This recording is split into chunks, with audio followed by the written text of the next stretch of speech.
Hey, everybody. Welcome to What Drives Us, episode 254 for November 29th, 2017. I know, 254. Mark and I were celebrating episode 30 of the Tesla Life, and it was like, I got your 30, buddy. I got 254 of these bad boys.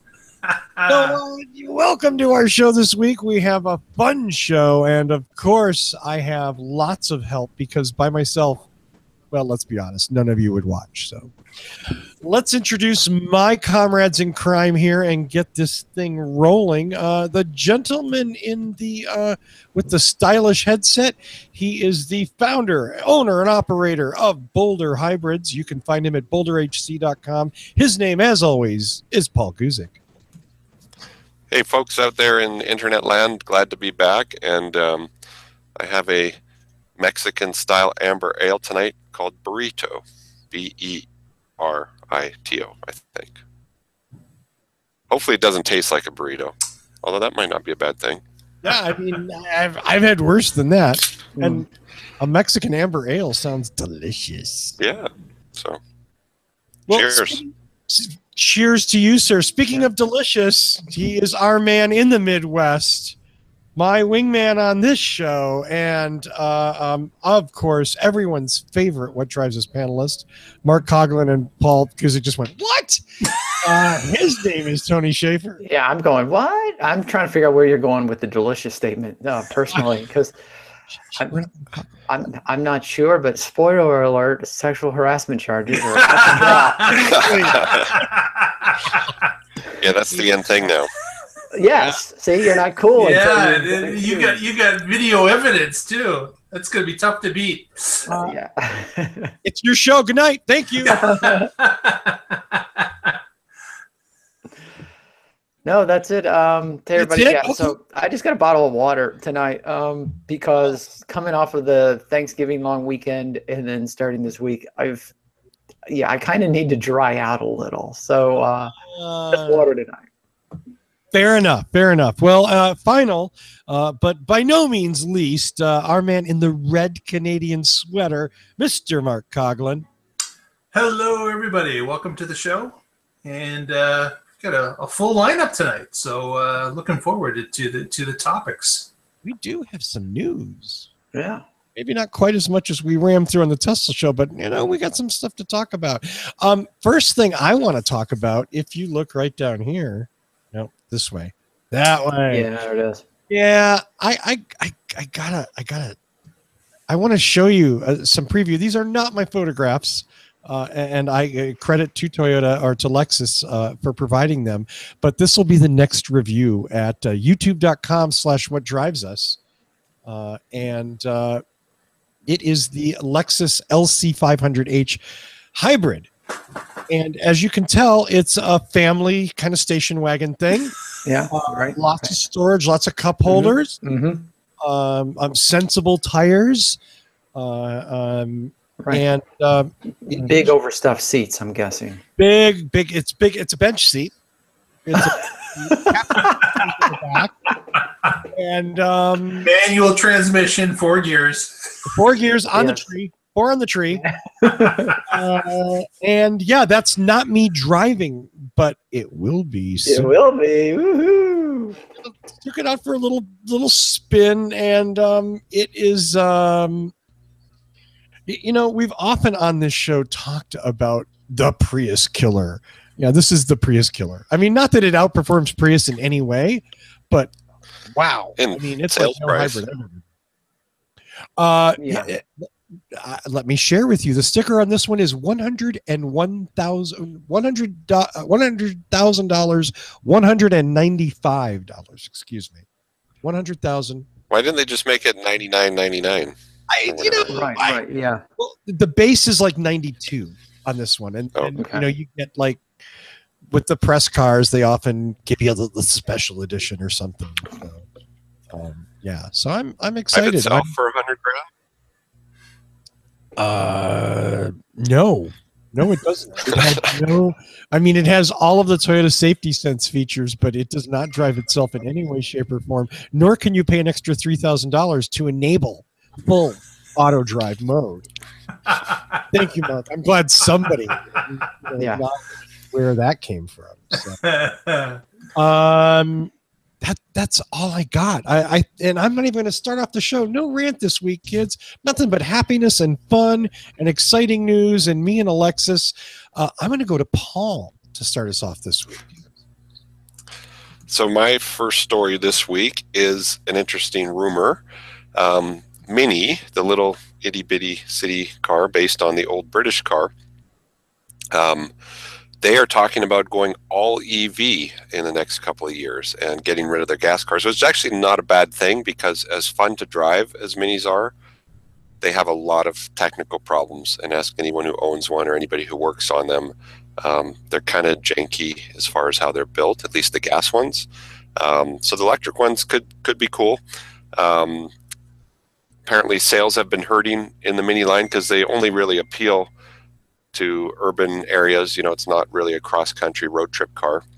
So they sell well in, Chicago, San Francisco, other big cities. So I guess it's cool that they want to keep the brand alive, but instead of building bigger and bigger cars, at least according to the Forbes article, they're going to stick with smallish cars and focus on building them electrically.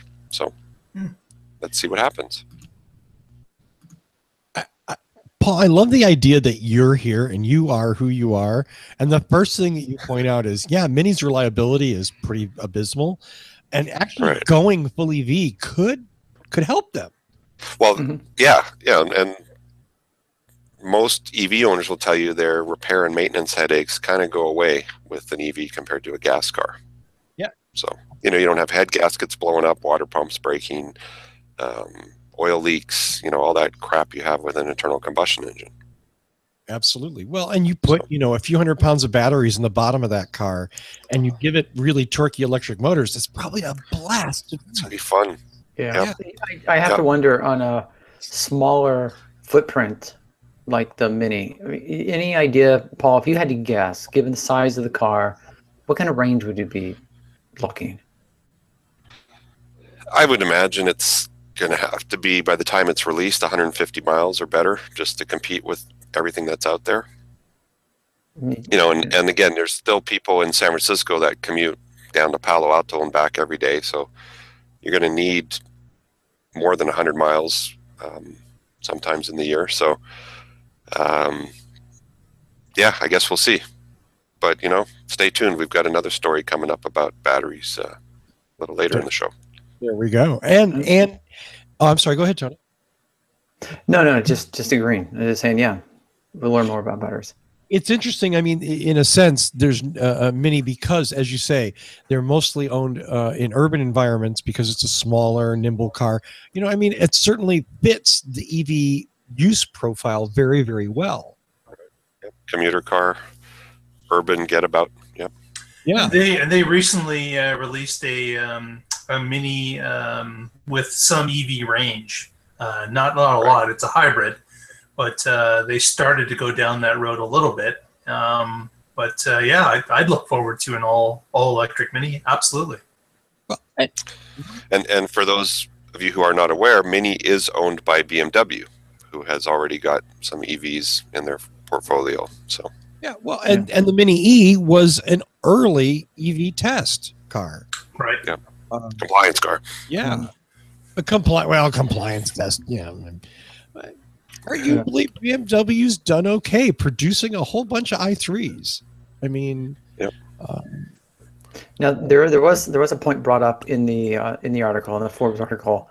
We mentioned city dwellers and urban car, and good for big cities, but we do have to take into consideration that a lot of people in big cities live in apartments and condos.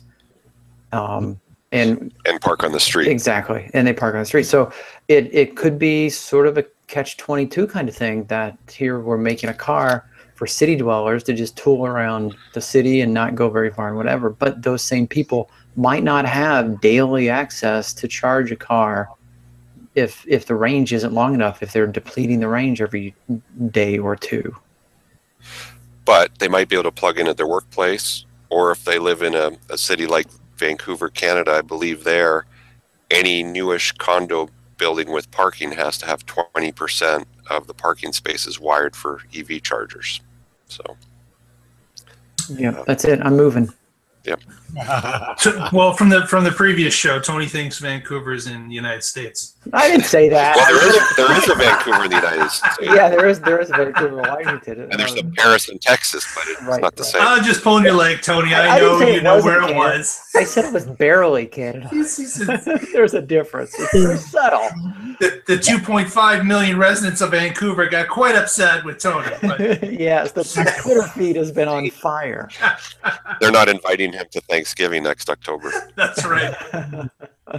Well, Tony, why don't you keep it going? I think you have a story about non-wireless EVs. Right, and non-Tesla semis. Oh, Oh, see, didn't see that coming, did you? So I have been saying for a very long time, as we talked about semis and we talked about long haul semis and long truck semis, and that it would be a waste to carry all those batteries in a semi to travel for hundreds of miles, that perhaps it would be a better idea to equip the semis and the road so that they can drive electrically on the interstates and have enough battery to exit the interstate or the highway, drive around in the city on electric, and then get back out on the interstate where they can reconnect to the grid. So Green Car Reports came out with an article written by Sean on November 20th, and it turns out that there are semis doing exactly the same thing. And in fact, it turns out that a company called Siemens, which, full disclosure, I happen to know someone who works for Siemens, they set up a test pilot in Sweden back in 2016. And now California's South Coast Air Quality Management District has picked up on the idea. So they're going to test 1 mile of roadway between Los Angeles and Long Beach, where the trucks are going to use these trolley type, there was a word for that. I forgot what they're called. What are those called? The things on a what? A pantograph. Yeah, wow, it is actually called a pantograph on top of the truck. It's a skid that touches They the could wires. also drive down certain bus routes, like in San Francisco, right? Yeah, you'd think they could just piggyback on those. So it's essentially exactly the idea that I was thinking and should have patented a very long time ago. The problem is it would never get built nationwide. I mean, that's $1 gazillion to run those wires across the interstates. Yeah, unfortunately, yes. A very long drive would be unfortunate infrastructure undertaking. That, but you know, we do have more metropolitan areas, and we do have just certain stretches of road that might be heavily traveled. That this could certainly help. And, hey, taking anything off of the grid, or taking it not off the grid, but putting something on the grid, taking away emissions is always a good thing. Yeah. There you go. Definitely. I love that story. Again, it's not one solution for everything. Right. It's Right. not one solution for power generation. It's not one solution for vehicles for transportation. Different technologies are going to suit different use scenarios better. So we want to use different answers for different problems. It's not as, granted, we've used gasoline to solve a lot of problems. Now we're going to use electricity, but we're going to use it differently and more intelligently, dare I say. And exactly the opposite argument is what the opposers will come at you with when you say something like, well, electric vehicles, and they say, well, but that won't work in this case, in this case, in this case. Like, well, no, then we'll use another approach.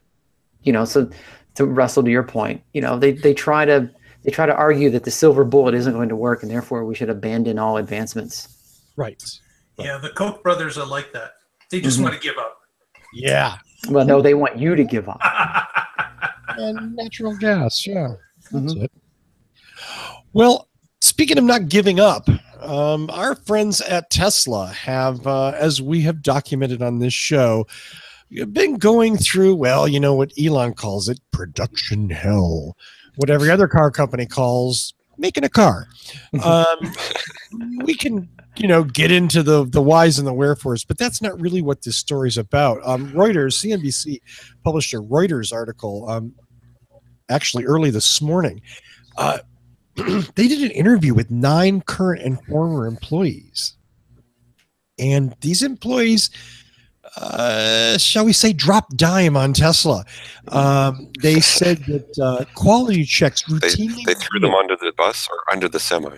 Under the semi, and the Roadster, and the Model X. And ran over them, backed up over them again. And they said that there are... again, according to these 9 current and former employees that Reuters interviewed, they said that the cars regularly require fixes before they leave the factories. Quality checks have routinely revealed defects in more than 90% of Model S and Model X vehicles inspected after assembly. They are citing figures from Tesla's internal tracking system as recently as October. Now, to be clear, we're talking about Model S and Model X here. We're not specifically talking about Model 3. But what this is pointing to, and what the whole thrust of this article is about Tesla's system of manufacturing doesn't support mass production. There's a lot of issues that they have to deal with after the fact. They have a thing called, quote unquote, the yard, where apparently these defective or cars with issues go, and then they have to be repaired after they've been produced. Just to give you, in the article, it says, as an example, Toyota generally has fewer than 10% of their cars that require after production repairs. So, I mean, clearly, getting it right as they're coming off the line is the important thing for a whole host of reasons. And there's Tony with a picture from the article of it almost looks like our friend Kelly. Interesting. There's some other stuff from JD Power. I'm not a big JD Power fan. That's the problem. The car only has 2 wheels on it. Yeah. That car is one wheel's not even bolted on properly. That is production control at its best, right there. Yes. Yeah. Right. Try driving that down the road. It's not going to go very well. Yeah. See, there were specific instances. I'm going to stop sharing here. Okay. There were specific instances mentioned in this article that go on either side of the scale. In some case, the Tesla representatives are saying that some of these cars, the quote-unquote defects, are actually the paint wasn't perfect, or the gaps between the panels. And they were talking about, what was it, like fractions of millimeters, body gaps, or, and they talked about that. But then you had these employees saying things like, yeah, we didn't have enough windshields for that particular run, so they just skipped that, and the cars kept rolling without windshields, figuring that we'll put the windshields on later. Right. Or bumpers. Huge. Or bumpers. Exactly. Bumpers was the other example. I mean, that's massive. And here you have Tesla saying, we just want every car to be perfect, so we're being really, particular. And the employees are telling a completely different story. Put the windshield in before we ship it to the customer. Yes. Now, the article also did mention, as Russell has said, that these were current and past employees. So I don't know what the mix was, but I can probably bet the ones that were past employees probably didn't have a lot of good things to say because they were let go. Yeah, they probably voluntarily didn't leave. Maybe. One of those gentlemen was, of course, the windshield producer. No, I'm joking. I have no idea. But the windshield guy. It's reasonable to bring up, but it's also reasonable to say that just because someone is a former employee doesn't mean that they're lying. No, doesn't mean that either. But it's freaking hard to build a car. Yeah. In volume. This dovetails from what we heard from Jean-Louis Gasset, who visited the factory and saw piles of parts and things there. I mean, It's not directly corroborated by other sources other than the 9 people they interviewed, but God, this smells really accurate. Yeah, we've heard other stories about them, having to, the quote unquote muscle panels together, so it's not quite coming together as autonomously as they would like it, and human intervention is required. And well, again, this was just for S and X. Like, they've been being manufactured for a while, so that's even a little bit more scary.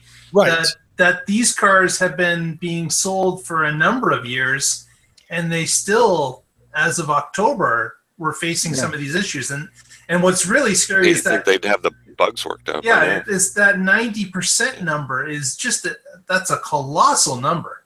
Yes. And for Tesla to say they feed these these defects or these situations that need to be resolved back into their process. Like, okay, so how bad was it that this is several years of improvement?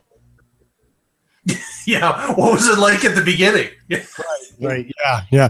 What was it like building those first Model S's in 2012? Oh my God! I mean, they used a lot of duct tape. Yeah. and again, you know what? Nobody here's shorting Tesla stock. Nobody here wants Tesla to fail. All of us want them to work. But this is the kind of full disclosure, I own 0 Tesla. Yeah. Right. Stock work. I don't have any stock either. But it's just it's scary because we want them to build good cars, and we want them to make money, and we want them to be efficient, and we want them to keep doing what they're doing, which is innovating and forcing the market in a good direction. Mm-hmm. And if they can't actually mass produce stuff, if they can't get their manufacturing issues settled, it's going to be really difficult for that to happen.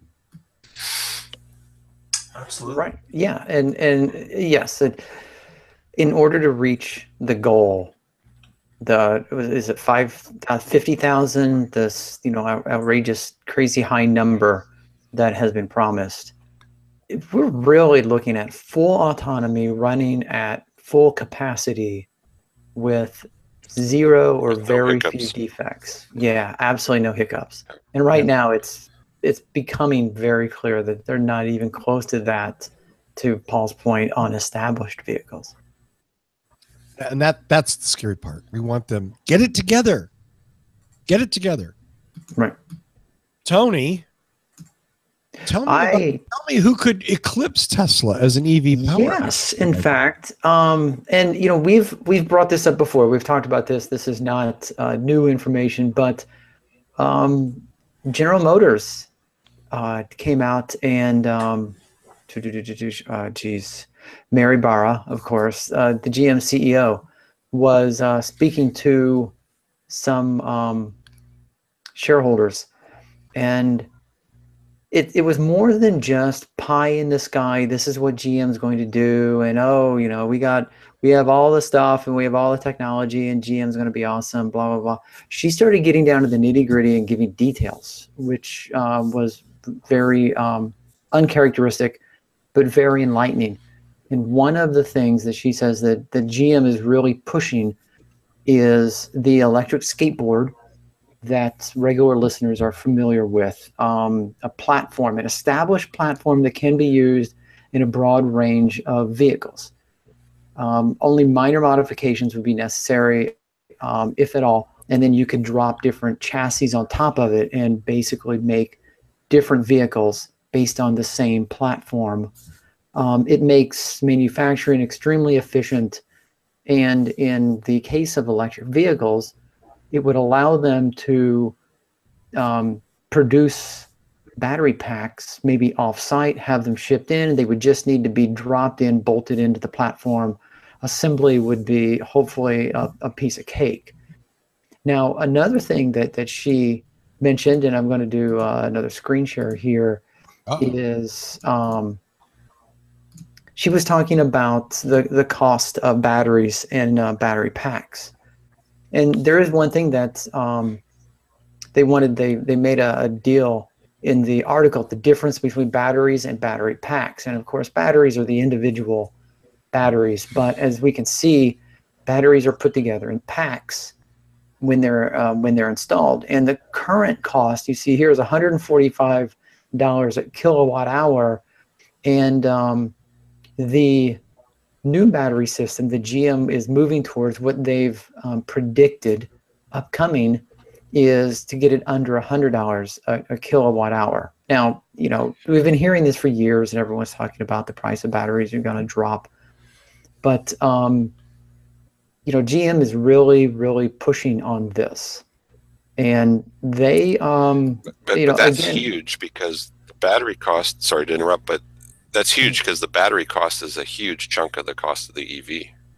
Exactly, and that's one thing where Mary Barra said they're actually building their cars with profit in mind. And I'm just going to let that. Shocking. I know. Shocking. I know. But here's the thing. This is the big deal in that. How many times have we heard that, oh yeah, Toyota's making the plug-in Prius, or the Prius was a lost lead, or the Volts, well, they lose money on every car that they sell, or whatever. And GM came out and said, we're going to build these cars, and we're going to build them with profit in mind. We're going to be efficient, and we've got this platform we're going to build on top of, and we're going to look at bringing down the cost of batteries.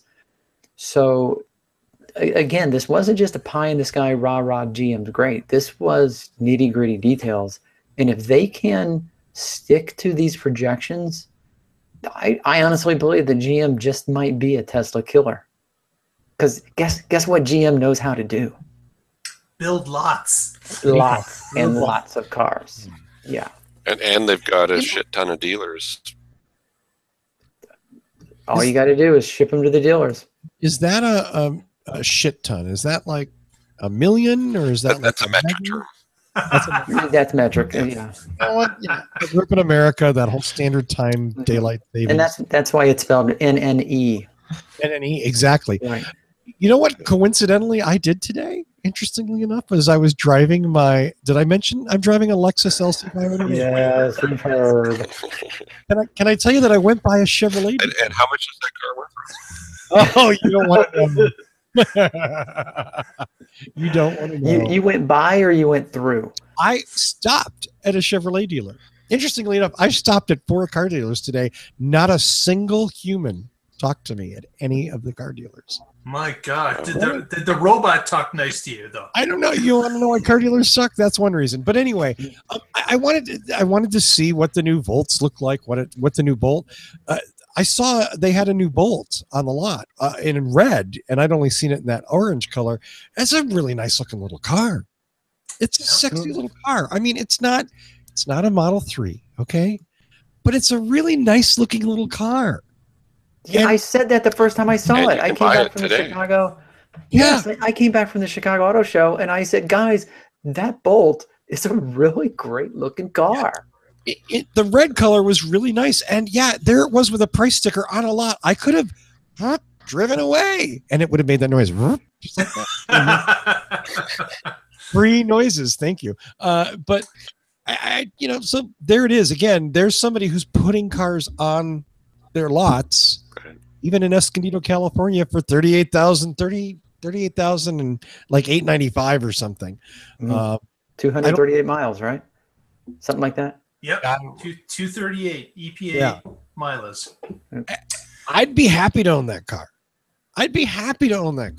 So that should scare the living. I get that Elon has a lot of reservations. That should scare the shit out of him, though.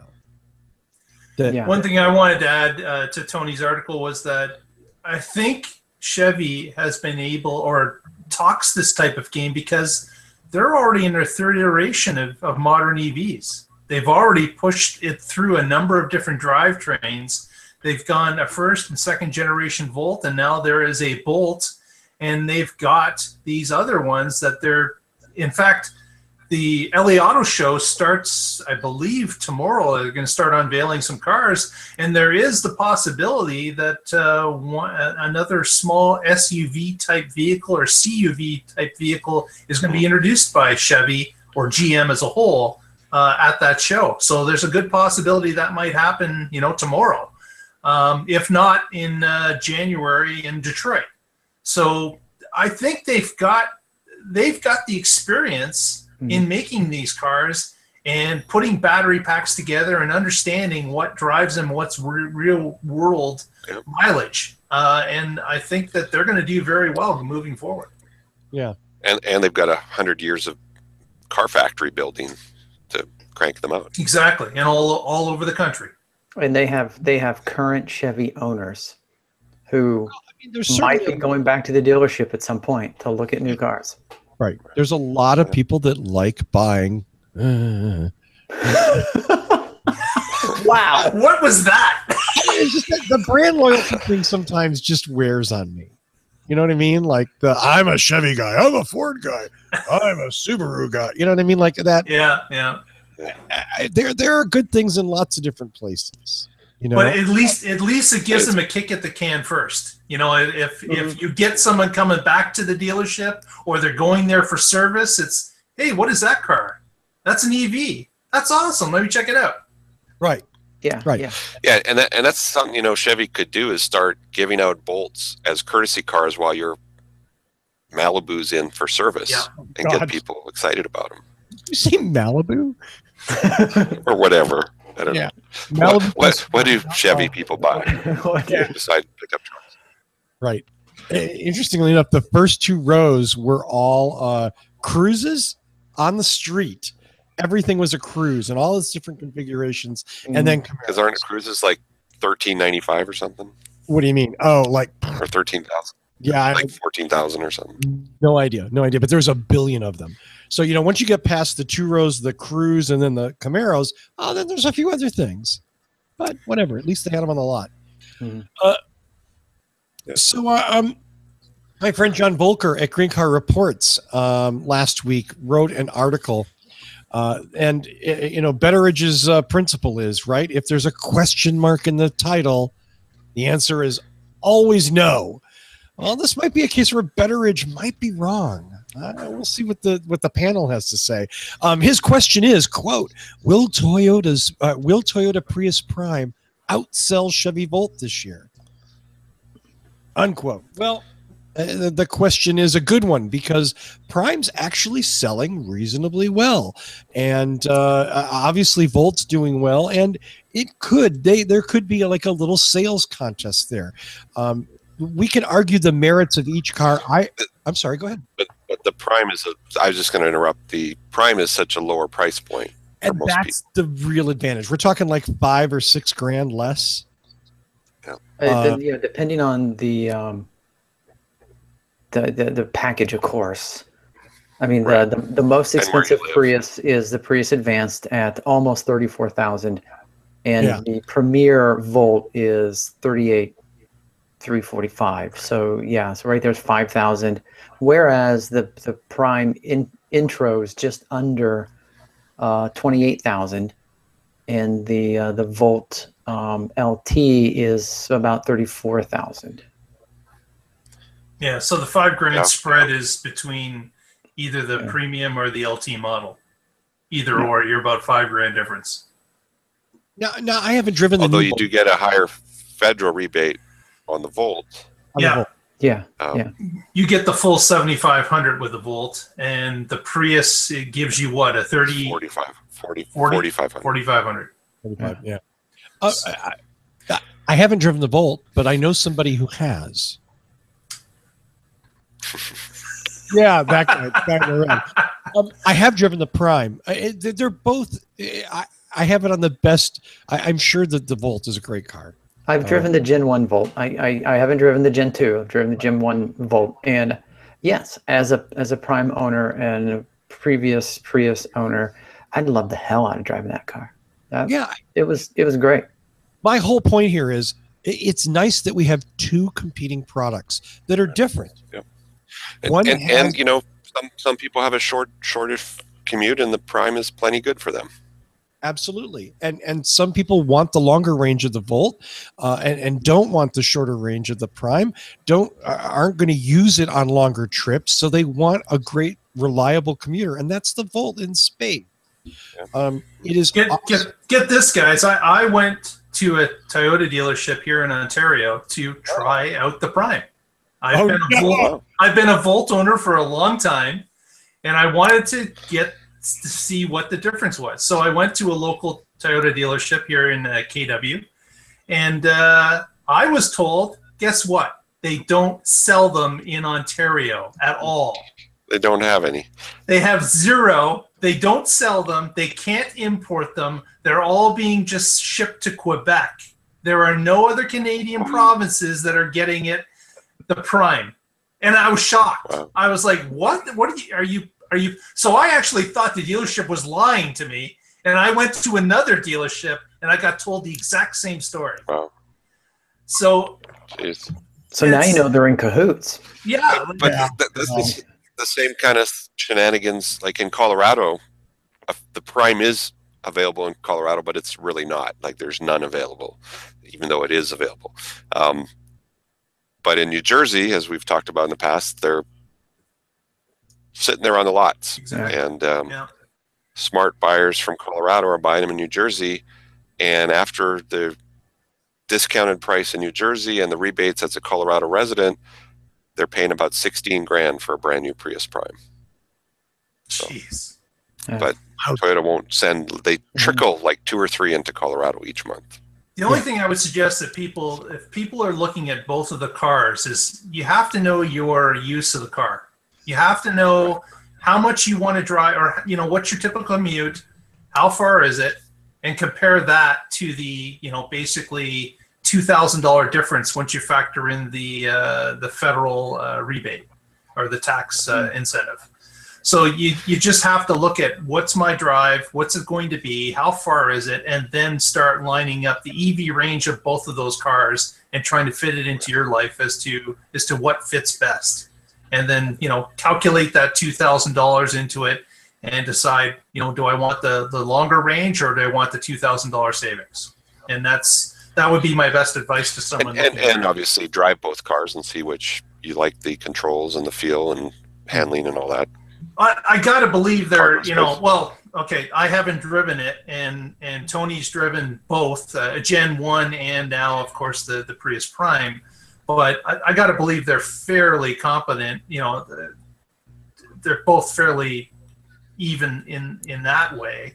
But it's certainly something that the sales of these cars. I think that Toyota has quite a loyal fan base of people that will get into that car over a Chevy because of just the name as well. Their experience with the car and the name. But I would say drive both and understand what you're going to use the car for. Definitely drive both, because a lot of people poo-poo Chevy because of the crap they put out in the 80s and 90s, but the Volt and the Bolt are great cars. Yeah. So, guys, if I can take you back so many years, how many years has it been now?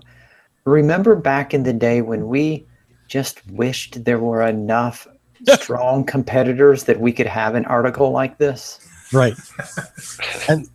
And that right there is why I wanted to talk about this, because I remember was like, I love the Prius. It's the only choice. I have to love it. Yeah. And you know what?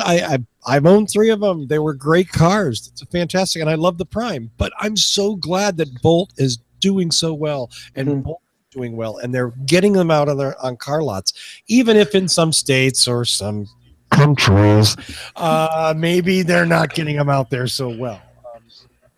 But also, as Paul mentioned, where there's a will, there's a way. If you want the car, you can get it. You just have to do a little more work. Absolutely. And that's an opportunity for the competitor to go, okay, fine. If you're not going to ship your cars here, we will. Right. Somebody will buy them. Yeah, someone has to cater to the undersupported Kitchener-Waterloo region. Oh, God, would somebody please. I know. Yeah. Oh, did I say that? I got nothing. Let's go to I have to look. Who is this? This is Mark. Mark, talk to me about the future of charging and where. Yes, indeed. We talked just a little while ago about Shell coming out with their own charger network that they were rolling out at a few UK locations. In fact, I believe it was the show, the podcast put on, what's his name, from Britain, who went to a charge or a Shell station to actually review the charge port that was at the Shell station in London. And just today, another article has come out from this new company. How would you pronounce this? Ionity? Ionity? Ionity, okay. They of course are backed by a consortium of the car dealerships. So or manufacturers. You've got Daimler involved with this. You got VW. You got Ford. Yeah, really, Ford. Yeah. And you've got hey, they're big on EV. Yeah, they're like, their name is synonymous with EV. Absolutely. Yeah. But you've got this grouping of different car manufacturers that are going to put out these heavy-duty chargers, 350 kilowatt-hour chargers that are going to be put in a number of different European locations. And Shell has gotten on board to provide some of their locations, their gasoline stations, as bases where these can be plugged in. The network they propose to put in place at this point will be 400 of these different chargers across across Europe, and it'll be interesting to see if they're able to roll these out with a plan that they have to allow this type. Now, currently, not a heck of a lot of cars could accept 350 at that speed. In fact, you could count them on your one hand. There's basically none. But there are a number of car manufacturers that claim, Porsche and others, that they will be rolling out cars that will be charging at those speeds in the near future, or as we like to call it, 2020, the date that everyone seems to have. Mm-hmm. So it's interesting to see that Shell's gotten on board with this, even though they have their own kind of fast charger network, and now they're rolling this in with it. I'm not sure if they will be combination or if it'll be one or the other, but it looks like Shell is trying to get involved with this at the ground floor, because obviously they see something in it, which is, even that is a small victory, that these larger gas oil producers are seeing that, there may be a future outside of oil, and we need to get involved with it at the ground floor. Yeah, I see not only the electric car owners, but also the gas stations stand so much to win in this. A lot of them are currently just, the ones that actually have stores. Some of them, they just have a booth or something, but the ones that actually have stores are just convenience stores designed for people who spend less than 5 minutes. They come in, maybe they grab a few convenience items and they get out. But now these convenience stores could retool and put in booths and have, or coffee bars or something. Coffee bars, yeah, exactly. The kind of things where you have to wait 15, 20 minutes at 350 or however long it's going to take, and give them something to do. Order pizza. And, yeah. And how many times have we heard that these gas stations, they're not making their operating money on selling gas? They're doing it on the convenience items that they sell. Exactly.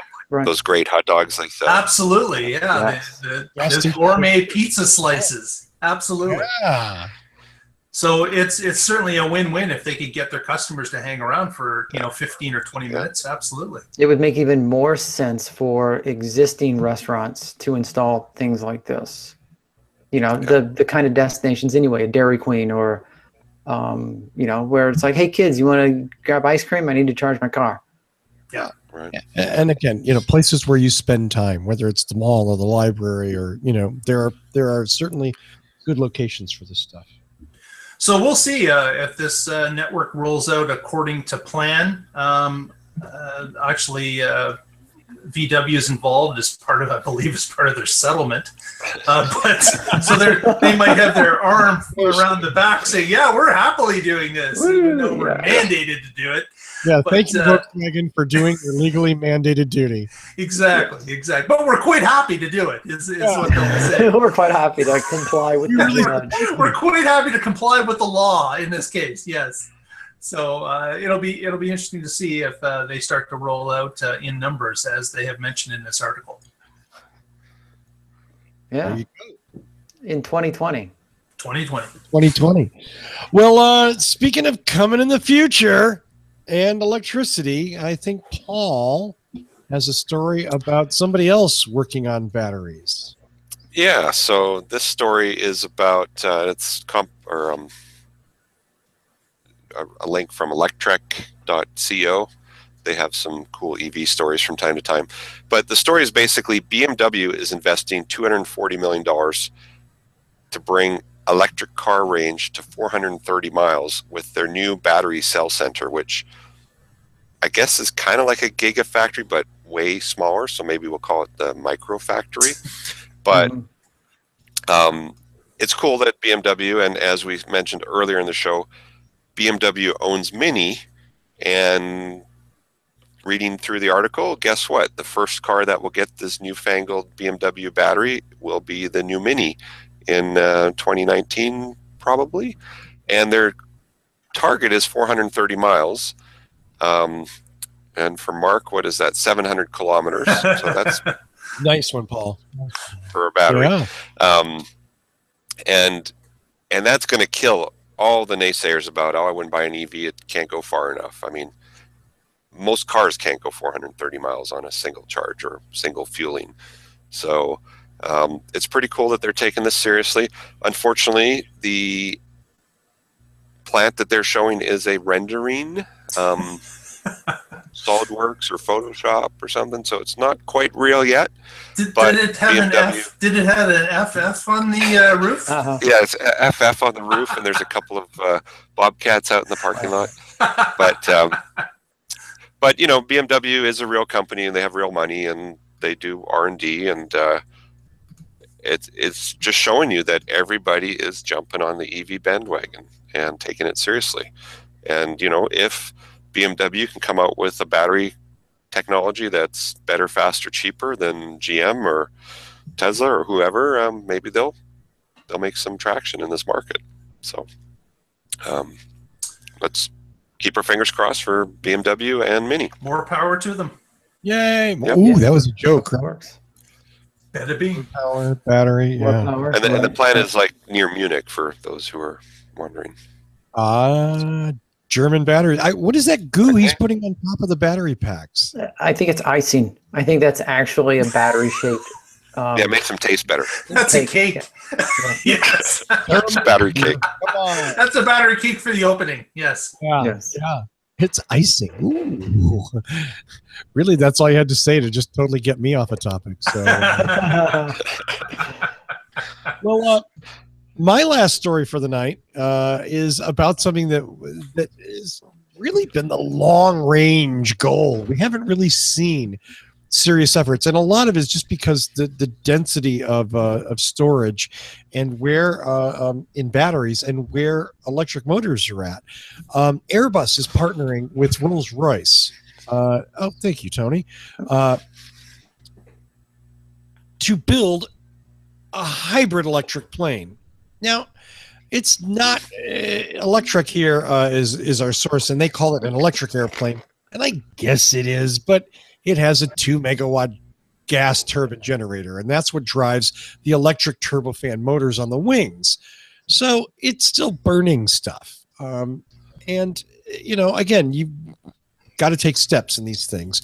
And I think what they're looking for here really is proof of concept that the electric motors are reliable and strong enough and efficient enough to move the plane. And this is a commercial sized plane. This isn't something like the, like the solar glider thing or anything else that, is very specially built. This is a commercial style plane that they're adapting with this. It'd be cool to catch regen coming down You wonder, right? Fill up Can the you battery. do that? Like, could there Sure. be? I mean, I don't even know. That's like Coasting down into a city, fill up the batteries. yeah, but they're still under power when they. I don't know. That's a really good question, Paul.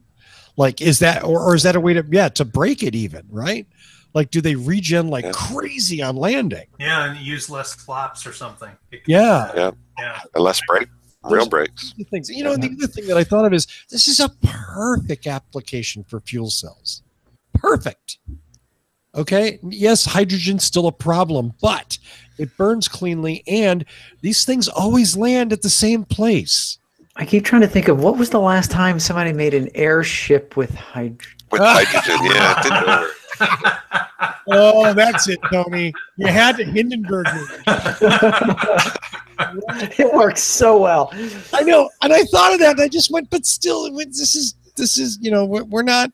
Yeah, it's not a gas bag; it's a high pressure tank. But again, I think there are ways that this is a good step, and I'm glad to see Airbus and Rolls-Royce. Oh, and did I mention Siemens? And Siemens, yeah, because Siemens, those Siemens ad checks that they send, those things are adding up. Right. So, right, Tony? Yes. Yes. So yeah, one of the things that got me was, okay,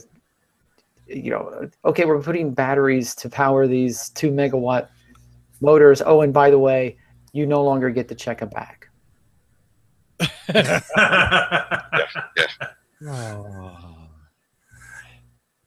Well, this is they're calling it the eFan X. It's a serial hybrid, and they're building it now. They're going to be testing it soon. It will be interesting to see how this works out. Certainly when we talk about carbon generation, flying is a horrible place to that just generates enormous amounts of CO2. So it would be good if we can cut that down. And even they can cut it 10 or 20%. That's huge. Absolutely. It would be enormous. I mean, this may be something that only works regionally. And if so, great. It may not be a long haul thing. Okay. I had to wonder, being here in the Chicagoland area, whether a serial hybrid or, more electric airplane would not be as noisy. Oh, I honestly don't know what the noise impact would be, but airplane traffic noise is ridiculous anywhere near O'Hare Airport in Midway. Yeah, right. So if they ran in EV mode around airports and then ran the gas engines or jet fuel, kick the generator in once they were going. Except over Kansas or something. I'd have to wonder if under 19 miles an hour they would have to generate a noise. Yeah, they'd have to fake the airplane noise. Congressionally mandated. Yeah, now for whatever reason it's louder than a regular plane. People in airports are dying like flies. Come on. Is that a show title? I'm not sure. Yes, it is. You can roll that in. Absolutely. I have to write that down.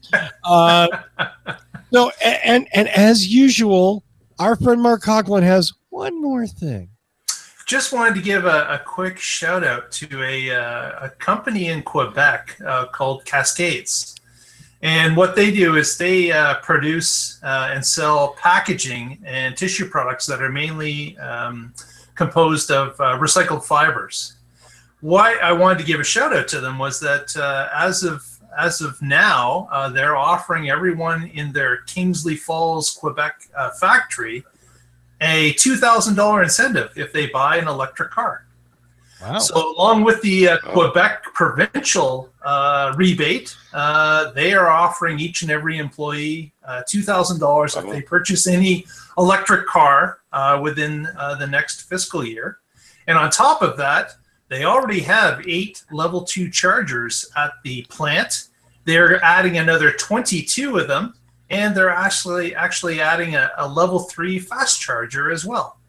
So not only are they going to allow people to purchase cars, but they'll be able to plug them in and charge for free while they're at work. So what a great idea. Hats off to Cascades Inc.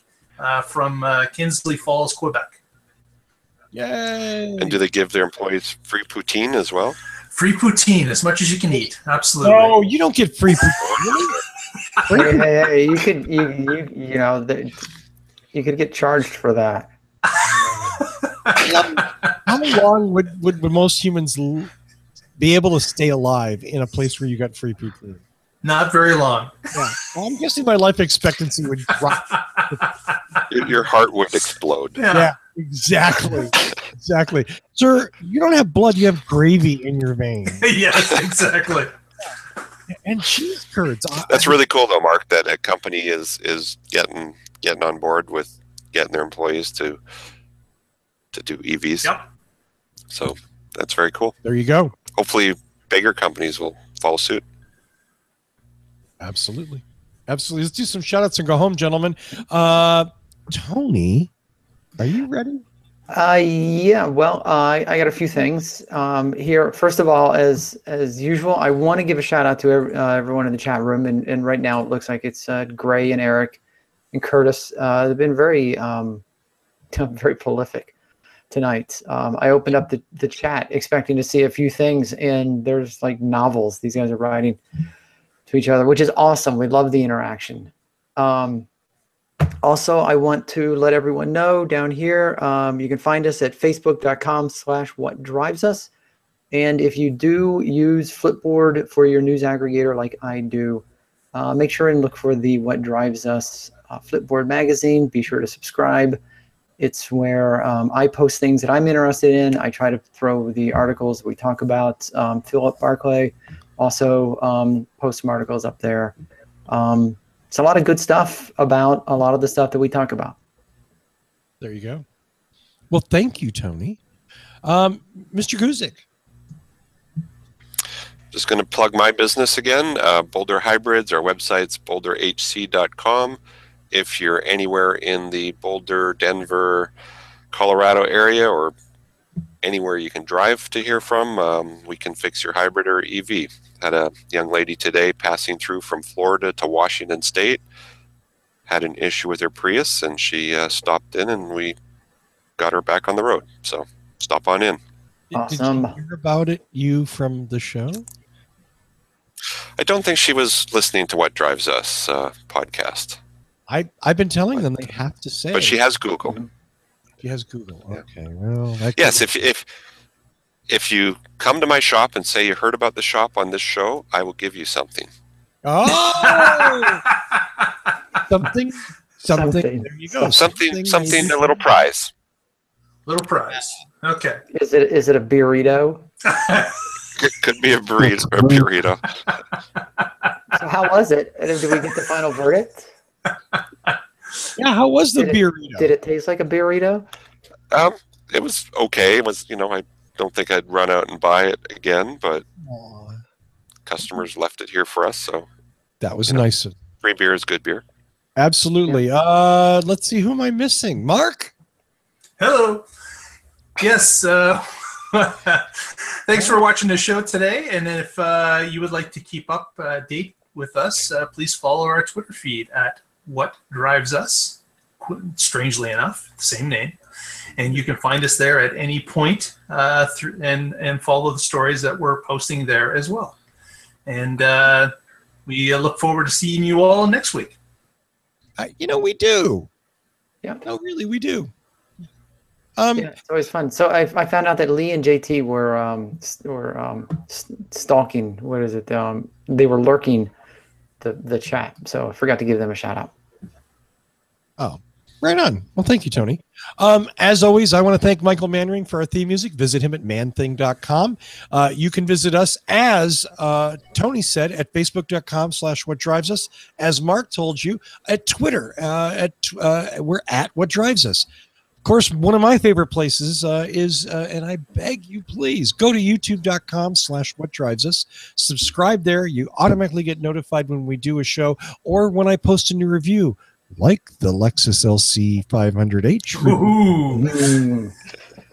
So and if you want to see me like crying because I'm going so fast and I'm scared, but it's a hybrid, so I'm getting good MPG.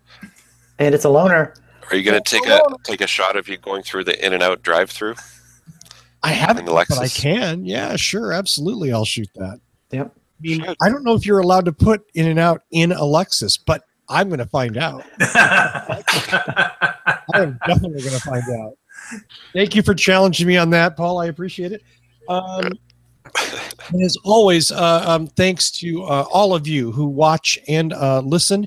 Once again, do go to YouTube and subscribe. We certainly appreciate your support. Go to Facebook, like the page. It absolutely helps us a lot. So that's it for this week. Thanks to Paul, Tony, and Mark for another great show.